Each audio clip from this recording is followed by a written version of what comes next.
video, we're going to discuss the 5 major religions that we discussed this unit. We're going to begin by discussing Hinduism. Hinduism was founded in India around 1500 BC. Hinduism is polytheistic, meaning that they worship many gods. Hindus worship the many incarnations of the god Brahma. Hindus believe in rebirth through reincarnation. In other words, Hindus believe that when you die, your soul leaves your body and comes back into another one to live another life. The word that Hindus use for this is samsara. Hindus also believe in the concept of karma. Your karma are the actions that you take in your life, be they good or bad. And Hindus believe that your karma affects what body you're reborn into. Indian society is also organized into a caste system. This caste system assigns roles to people based upon which caste they're born into. Hindus believe that karma affects what caste you are born into. So if you're born into the very bottom of the Indian society, the untouchables, and you live a good life and you fulfill your role adequately, you may come back up. You may come back in your next life higher up in the caste system. Next, we're going to discuss Judaism. Judaism was founded in Israel around 1800 BC. It was founded by a man named Abraham, who made a covenant or agreement with God. Abraham believes that God has the Jews be his chosen people. The Jews will leave Israel due to a drought and head into the land of Egypt, where they will be enslaved by the Pharaoh of Egypt.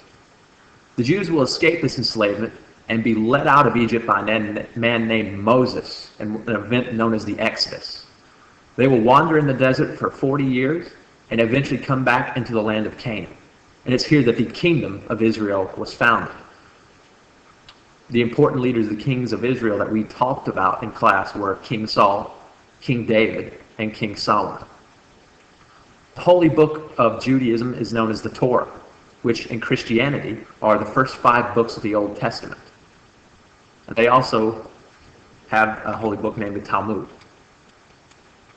Next, we're going to discuss Christianity. Christianity begins as a Jewish movement centered around Jesus of Nazareth. According to the Bible, Jesus of Nazareth claimed to be the Son of God. He went around and performed miracles, but was eventually crucified for his beliefs. After Jesus' death, his disciples, his followers, will go on to write gospels, summaries of his life, and spread his teachings throughout the Roman Empire. In the Roman Empire, Christians faced persecution. Persecution meaning discrimination.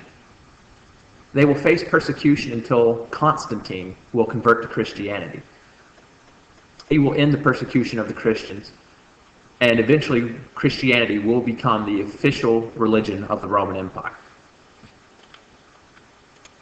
Next, we're going to discuss Islam. Islam was founded in Saudi Arabia around 610 AD, and it's centered around the Prophet Muhammad. Muhammad believed that he had received a message from God and was destined to be God's last prophet. He becomes a spiritual, political, and military leader in Saudi Arabia. After his death, a caliphate, or leadership, will be established. Muslims also believe in the 5 pillars of Islam, which were set forth in the Quran, their holy book. The 5 pillars of Islam are faith, prayer, alms, fasting, and pilgrimages. Finally, we're going to discuss Buddhism. Buddhism was founded in India around 525 BC, and it shares some aspects with Hinduism, such as reincarnation and karma. Buddhism was founded by a man named Siddhartha Gautama, who would go on to take on the name of Buddha. Gautama was obsessed with finding out why human beings had to suffer and coming up with an answer to end human suffering.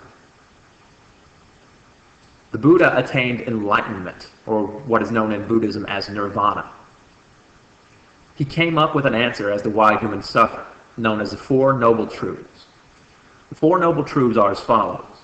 To be alive is to suffer. We suffer due to our own selfishness and worldly desires.